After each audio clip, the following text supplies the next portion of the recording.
Balik po tayo sa ating mga balitang pambansa. Hindi sang-ayon si Senator JV Ejercito na dapat nang palitan si Senate President Miguel Zubiri. Sa panayam ng programang ito, sinabi ni Senator JV na lilipat siya sa minority sakaling mangyari ito. Nauna nang napabalitang si Senator Jinggoy Estrada ang papalit kay Zubiri. Dati nang may hidwaan ang dalawang magkapatid. Naniniwala ako sa liderato ni Senate President Zubiri. Pinaglaban ho niya ang institusyon at maayos naman po ang kanya pong liderato. Wala namang compelling reason for a change in leadership at this point, especially itong circumstances ngayon, no, na embattled ang Senate with the House.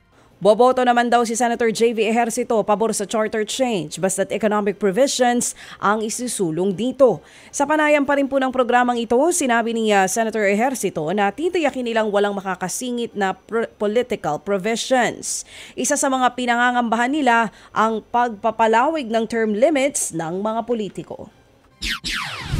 Yes, I will vote as long as it's purely the economic provisions. No? Talagang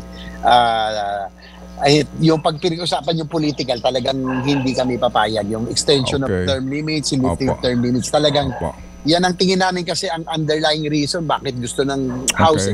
Samantala, pinag-utos naman ni Agriculture Secretary Francisco Chu Laurel Jr. na i-audit ang pagdispatcha ng National Food Authority ng bigas mula noong taong 2019. Ayon sa Department of Agriculture, inatasan ni Laurel ang Internal Audit Service ng NFA na isagawa ang pagsusuri mula noong ipatupad ang Rice Tariffication Law. Sa ilalim niyan, tinanggal ang limitasyon sa pag-aangkat ng bigas. Wala na rin kapangyarihan ng NFA na i-regulate ang sektor ng bigas. Nakatuon na lamang ang kanilang ahensya sa pagtiyak na may sapat na buffer stock sa bansa na sasapat sa loob ng 15 hanggang 30 araw. Ted Filon at DJ Chacha ngayon nasa Radyo 5 92.3 News FM Monday to Friday 6 to 10 a.m.